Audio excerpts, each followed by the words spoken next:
A man suspects his wife is cheating on him and angrily kicks her out of their house, but she gets back at him in the most unexpected way.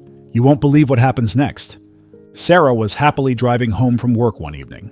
The sky was full of beautiful colors as the sun set, and she was excited to tell her husband, Mark, all about her day. As she pulled into their driveway, she noticed something weird. The house was quiet. That's strange, she thought. Mark's car was there, so he should be home. She grabbed her bags, exited the car, and walked to the front door. When she tried to open it, her key didn't work. Confused, she knocked on the door.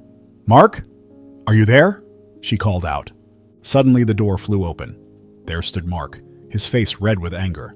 Go away, he yelled. I know what you've been up to, Sarah. Sarah was shocked. What are you talking about? She asked, completely confused. But Mark wasn't listening. He started throwing Sarah's stuff out onto the lawn. Clothes, books, shoes, everything was flying out the door. I saw the texts, he shouted. I know about your secret meetings with Jake from work.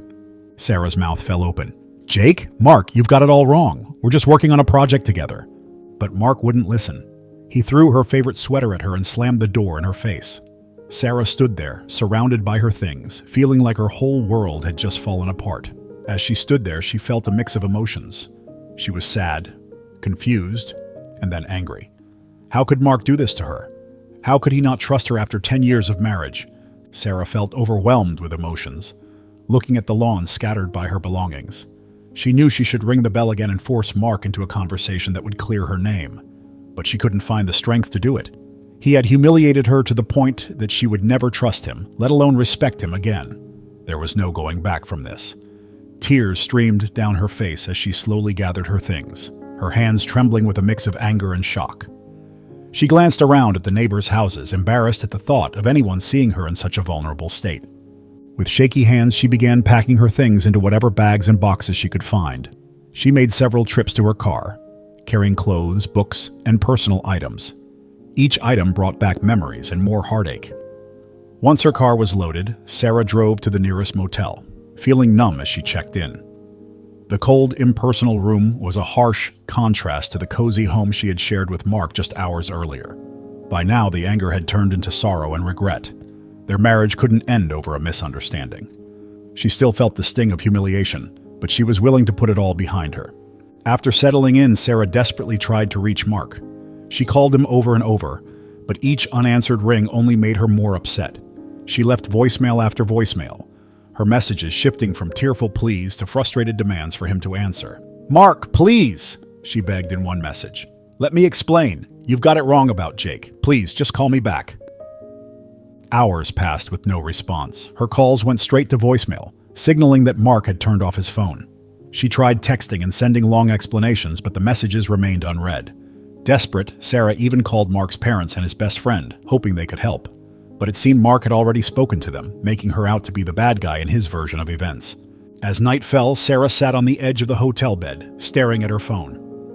She had called Mark 47 times, sent 23 text messages, and even emailed him, both his personal and work accounts. But there was nothing, no reply. The silence was unbearable. Exhausted and emotionally drained, Sarah finally put her phone down. She curled up on the unfamiliar bed, clutching a pillow as she cried herself to sleep. As tears rolled down her cheeks, Sarah made a decision.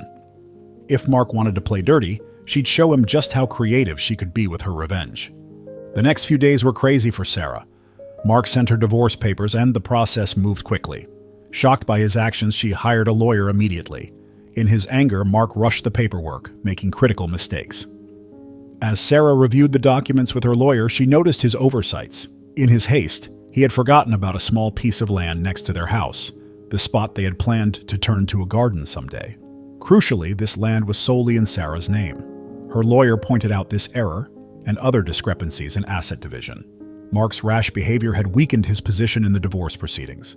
Despite attempts to rectify his mistakes, the legal oversight regarding the land stood. Sarah, initially devastated, began to see an opportunity for her crazy revenge. As the divorce was finalized, Sarah found herself with not just a small plot of land, but a more favorable settlement. Standing on that overlooked piece of property, a plan formed in her mind. A smile spread across her face as she got an idea. She might have lost her home, but still had that little piece of land. For the next few weeks, Sarah threw herself into her work.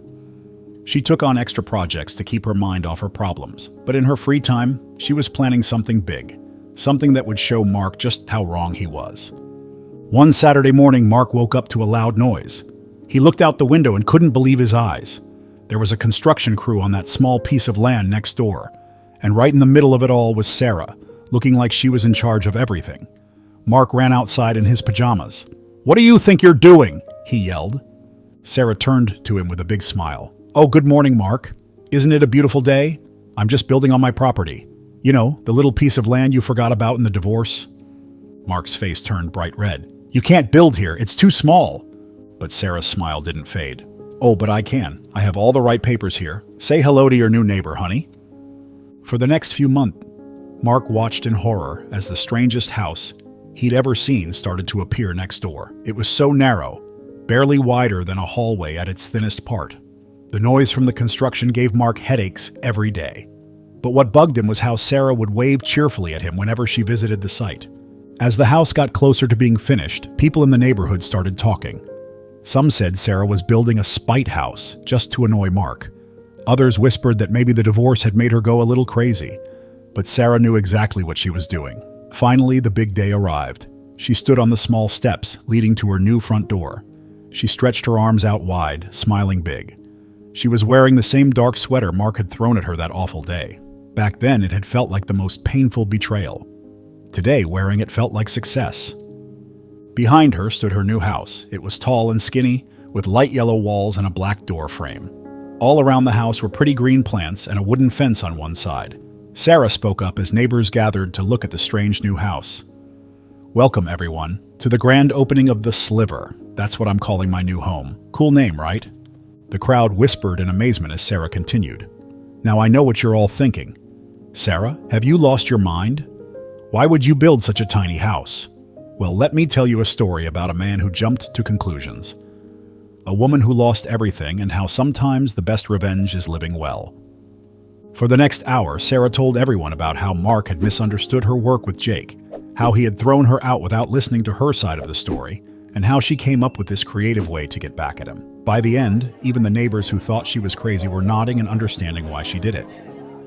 "But here's the really funny part," Sarah said, lowering her voice like she was telling a secret. "Remember Jake from work, the guy Mark thought I was cheating with?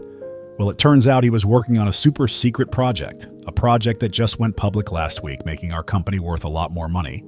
And guess who knew about it and bought a lot of company shares before the announcement?" The crowd gasped as Sarah's grin got bigger. "That's right, me. So not only do I have this cute tiny house, but I'm also pretty rich now, all because of my secret meetings with Jake." Just then, a fancy car pulled up. Jake got out, wearing a nice suit. "Ready for the meeting, Sarah?" he called out. Sarah winked at the surprised crowd. "That's my friend, and also my ride to the big boss meeting. Looks like they really liked my work on the project and want me to be one of the bosses now. Who knew revenge could be so good for my career?" With a final wave, Sarah walked to Jake's car, leaving behind a crowd of cheering neighbors. As she got in the car, she saw Mark peeking out from behind his curtains, looking shocked and sorry. The next few months were super busy for Sarah. The Sliver became famous in town, with people driving by just to see the skinniest house around. But for Sarah, it wasn't just a funny-looking house. It showed how strong she was, how creative she could be, and how she could turn a bad situation into something amazing. Inside, the house was fantastic. Every little space was used in a smart way. Sarah had worked with a clever architect to make a house that wasn't just okay to live in, but actually really nice and comfy. The front of the house, which was only about as wide as a big kid with their arms stretched out, had a cozy living room with a sofa that could turn into a bed and a TV on the wall. A skinny hallway led to a tiny but fully working kitchen with small appliances and a table that could fold down from the wall. Upstairs, the bedroom was a bit bigger, with a comfy bed and a small spot for working. But Sarah's favorite place was on the roof. She had a nice patio up there with plants and comfy chairs. From there, she could see the whole neighborhood, including Mark's house next door. It was the perfect spot to drink her morning coffee or juice in the evening. As for Mark, seeing the skinny house next door every day made him feel really bad. Neighbors said they saw him walking around in his yard, looking at the Sliver like he was sorry for what he did. Some even said they heard him practicing apologizing, but he never quite got the courage to do it. One day, about 6 months after Sarah moved into the house, she was enjoying her morning coffee on the roof when she heard a quiet knock on her front door. Curious, she went down the twisty stairs and opened the door to find Mark looking shy and holding some flowers. "Sarah," he said, his voice shaking a little, "I've been really stupid." Sarah leaned against the door, raising one eyebrow. "Well, that's definitely true, but go on, I'm listening." Mark took a deep breath. "I jumped to conclusions. I let my worries make me do something really bad, and I hurt you in the worst way. I threw away 10 years of being married because I was too stubborn to listen to you explain. Can you ever forgive me?" Sarah looked at Mark's face for a long time. She could see he was really sorry and that their fight had taken a huge toll on him. Part of her wanted to slam the door in his face, to let him feel bad for a bit longer. But another part remembered their good times together and told her to listen to what he had to say. "You know," Sarah said slowly, "I built this house because I was angry. I wanted to annoy you, to make you feel bad like I did.